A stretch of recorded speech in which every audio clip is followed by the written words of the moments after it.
Hello, I'm Phil Collins. I'm a columnist on the Evening Standard, and here to discuss with me the American election, Donald Trump, Joe Biden, everything that's relevant and that's coming down the track is none other than the Editor-in-Chief, George Osborne. George. Phil. One of the unwritten stories of this American election so far, and perhaps because people are fearful of thinking it, is maybe, just maybe, the opinion polls are more right than wrong. Time to crunch the numbers. Joe Biden is up in the polls. For polls close. The commanding lead over President Trump. Perhaps Joe Biden really is 8, 9, 10, 11, perhaps even 12 points ahead. In one poll recently, he was 16 points ahead. That puts him in Ronald Reagan against Walter Mondale territory from '84. Can that really be possible? Well, you're right, Phil, that everyone is fearful because last time the polls said Hillary Clinton was going to win and Donald Trump won. And that, because they were wrong then, doesn't mean they are wrong now. And I think we have to understand that even back then, they did predict that Hillary Clinton would get more votes, just not in the right places. The polls today are predicting that Joe Biden will get many more votes than Donald Trump and in the right places. And so you have to believe that the polling was deeply wrong to suggest that Donald Trump's going to win this election. Obviously, the whole thing about elections is they're unpredictable and, things can happen and change. So, I'm not saying it's a done deal, but something pretty fundamental has to happen. Something huge has to happen, doesn't it, to reverse Trump? Because Trump has gone into this election. Trump is fighting an election, obviously, which he never anticipated because, he could well be the first political casualty of the pandemic. Because if you go back even 9 months and look at the platform Trump was constructing for this election, it would have been, in a sense, a conventional Republican platform of, he's had tax cuts, he had the stock market booming 30%, unemployment was at a record high. Everything was looking set fair for him for a while, wasn't it? And then this happened. No, it's quite. I mean, look, Trump is such an unconventional politician and doesn't play by the rules. But the normal rules of politics were applying at the beginning of this year, which was he's an American president coming in for re-election, and throughout my lifetime, the American presidents, broadly speaking, 4 out of 5 of them get re-elected. And they get re-elected when the economy is doing well, regardless of all the other issues. There's another rule of American politics, however, that if you're an American president fighting an election in a recession, you lose. And that's what happened to George H.W. Bush, George Sr., that's what happened to Jimmy Carter, and that's what's happening to Trump. So, the COVID crisis, the economic impact of that, I guess also the health crisis, the handling of that, means that Trump is really up against it. And you're completely right that he's going to be the first casualty. One of the interesting things about the global financial crash 10 years ago was that it basically wiped out every incumbent government, with the exception of Angela Merkel, who's the great survivor. But every other government fell in the West over the next couple of years. And certainly for any incumbent government now, it's going to be very hard. Donald Trump's the first, up for re-election. And I think he would have won this election if it hadn't been for COVID, and I think he's probably going to lose it because of COVID. Yeah.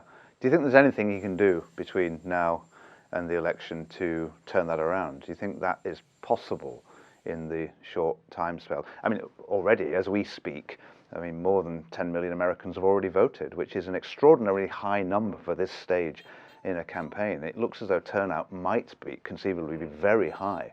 So do you think there's anything he can do to turn it around from the position he finds himself in?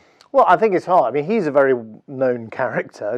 He's not going to find it easy to persuade people that he's something other than he is. We've got a presidential debate still. There's an irony here, which is that by knocking out the sort of second debate, it's made the third debate more important, closer to the election day.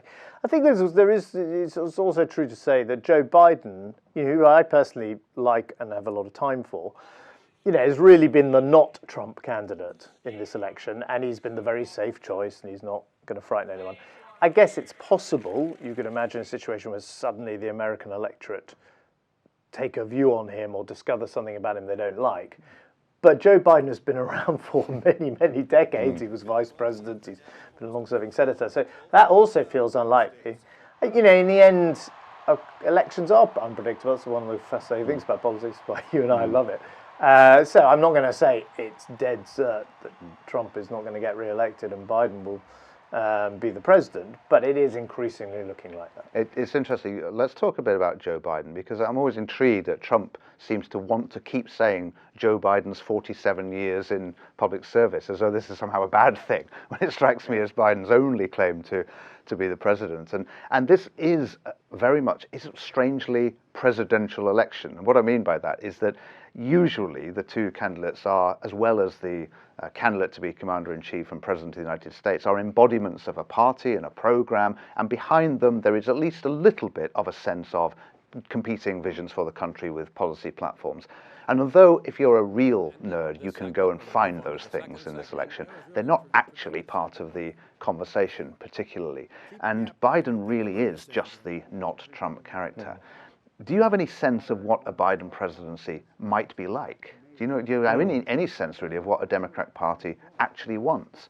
For years now, all the contacts I have with the Democrat Party have been agonizing over the fact that they've never renewed. They don't know what they're for. Yeah. They don't really have a sense of what a Democrat administration would want to do. Well, they may be gifted one through the virtue of not being Donald Trump. Do you have any sense of what we'd be in for if that were the case? Well, I think you can look at some specifics. He actually is proposing, Joe Biden, a pretty radical plan for dealing with climate change, a Green Deal. I'd say that's the sort of central policy part of the platform. The impacts of climate change don't pick and choose. That's because it's not a partisan phenomenon. It's science. He's going to increase business taxes and increase taxes on wealthy Americans. There will be some kind of extension of healthcare. Now, those are all things, by the way, he requires a Democrat Congress for. And one of the interesting things, if you follow this election, is are the Democrats also going to win the Senate? If they don't, he's going to be very hamstrung in doing all those things. So there is a platform there. I don't think he's going to be able to deliver the sort of lasting immigration reform that people would like. I think the whole issue of the Black Lives Matter and the African American experience in America is extremely hard to address in a way that everyone's going to be happy with. Barack Obama couldn't do that. I think, however, the real change that will happen if Joe Biden gets it is it's a return to mainstream politics.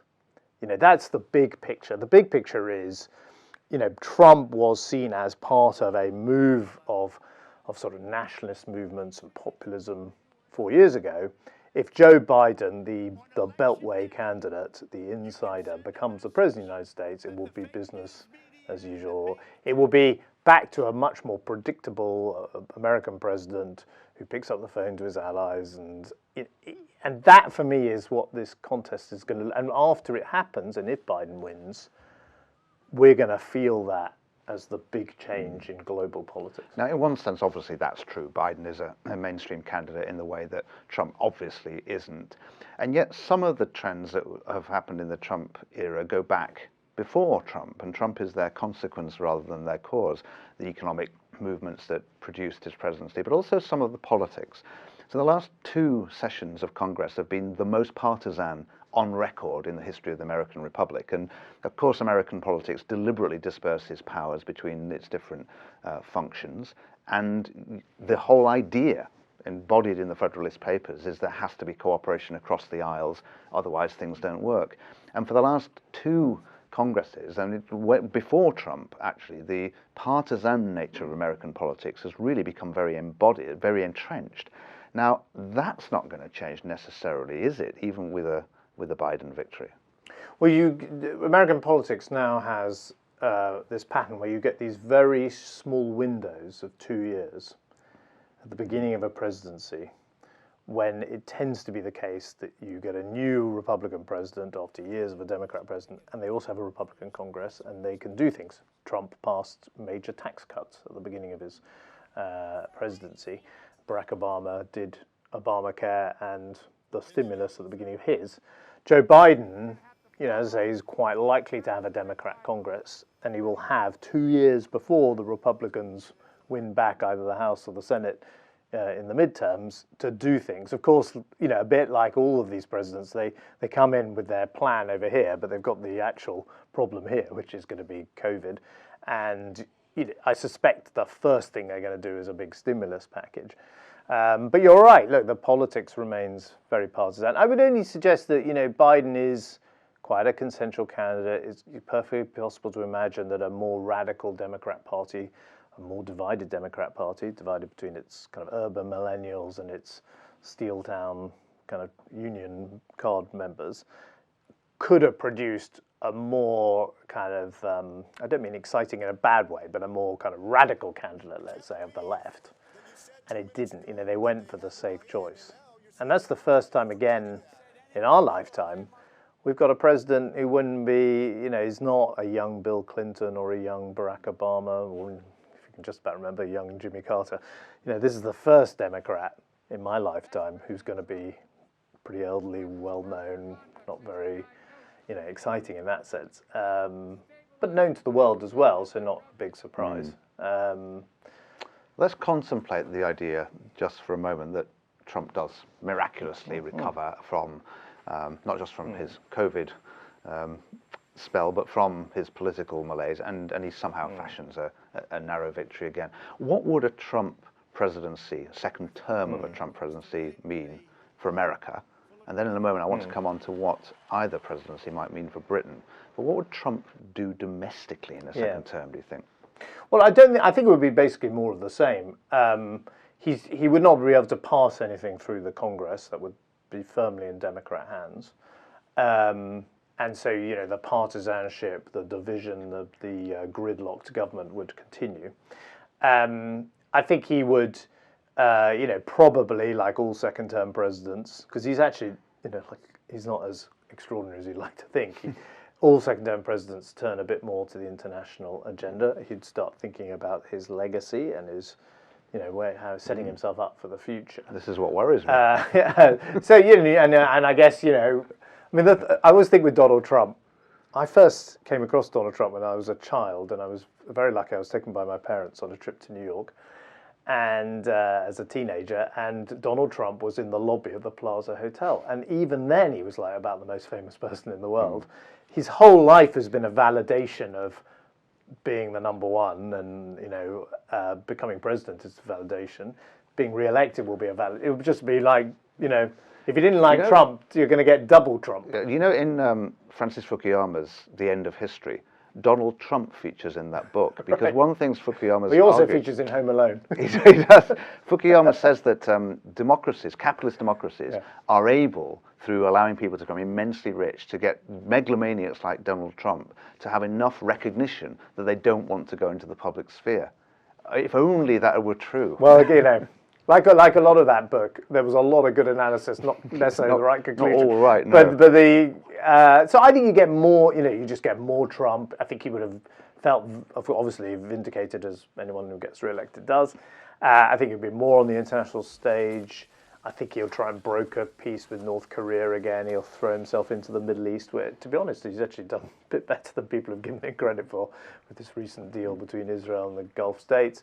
And, I think you get more, domestically, things will get more divided. There'll be more, unfortunately, protest and division in the country. So I think it's quite predictable what a second-term Trump. What do you think the Republican Party will do if he does lose? Do you think that they will disavow these years and sort of turn away and say, oh, we pretend that never happened?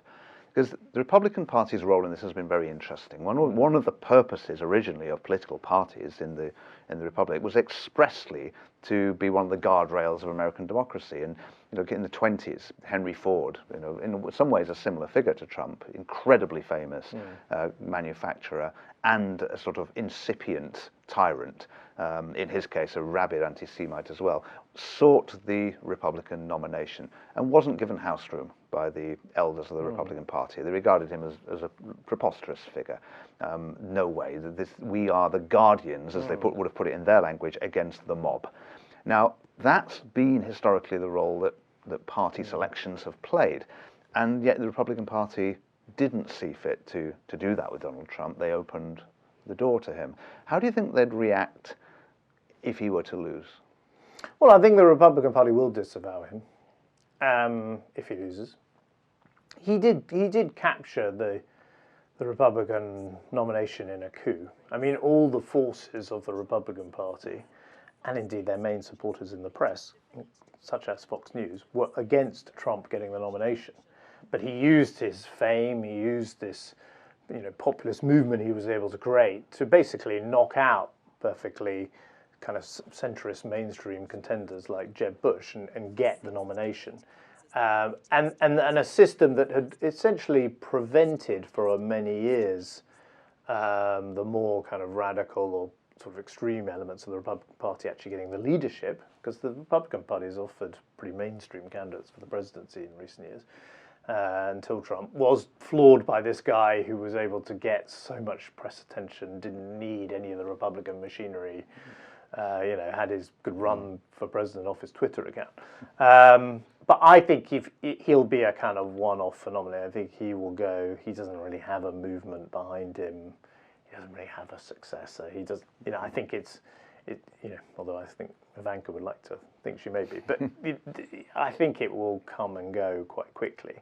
But who knows? I suspect one of the kind of general challenges we have as both in journalism is the Trump story is just a lot more interesting than the Biden story. Yeah. So even though Joe Biden is the favorite to be the president of the United States, and get elected in just a short period of time, still overwhelmingly 90% of the story is about Trump. Yeah. And I think even if Biden is elected president, the fall of Trump and what happens to Trump next is we're going to be talking about Trump. Absolutely. For many years. He's an amazing character, and to have a character in politics is an immense virtue. And everything he does, whether it's good or bad, whether you like it or not, is really Trump-like. That's an incredible skill to have. I mean, I follow his public speaking a lot, and I analyse how he speaks, and I've made myself unpopular by saying how good he is. He's not conventionally good, but he's really effective. It's gripping, isn't it? When you're watching one of those big speeches in the stadiums, and he's obviously doing more of those now, they are just very compelling. I mean, there's something kind of fascinating, awful, brilliant, kind of intriguing. I mean, they're just... They have to be watched, because if you ever read a transcript of them, and I may be one of the only people in the world who does, but I do, they don't make any sense at all, because of all those repetitions and those sentences he doesn't complete. They just don't make sense. And I tested very positively in another sense. So this morning, I tested positively toward negative, right? So, no, I tested perfectly this morning. And yet they do make a kind of emotional sense when he says them. Well, people think they're him.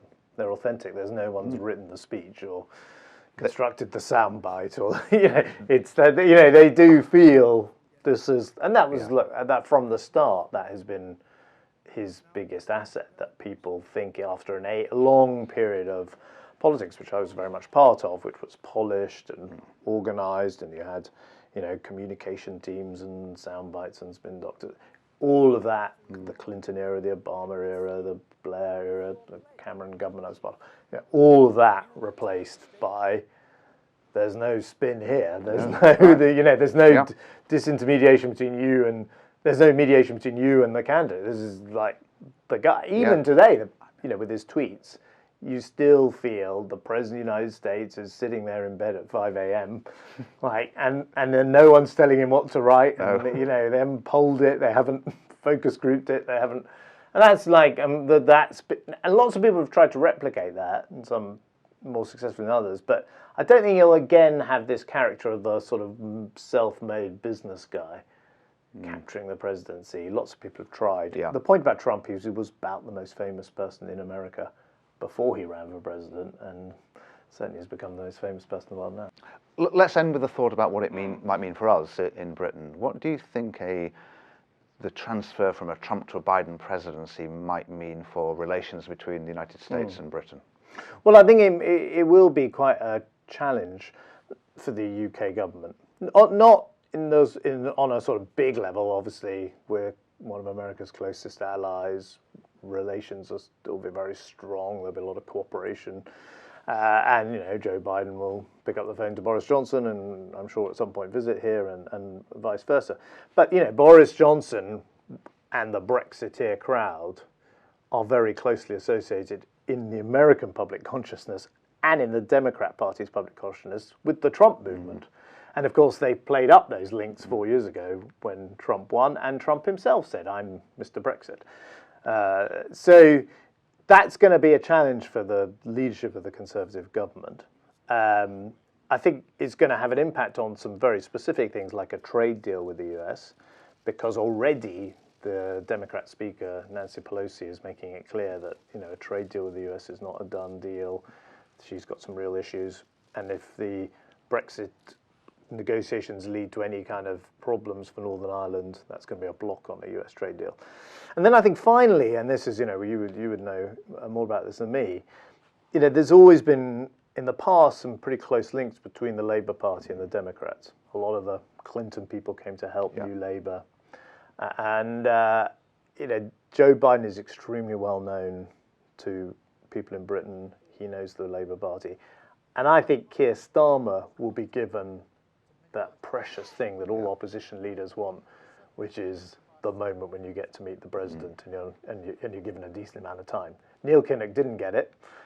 David Cameron was given it by Barack Obama. It was an enormous. I remember I was with David at the time, and the fact that Obama took us seriously in opposition meant that Britain could see that the rest of the world thought we were going to be the next government. And I think Starmer, will have that visit to the Oval Office when we're all allowed to travel. Yes.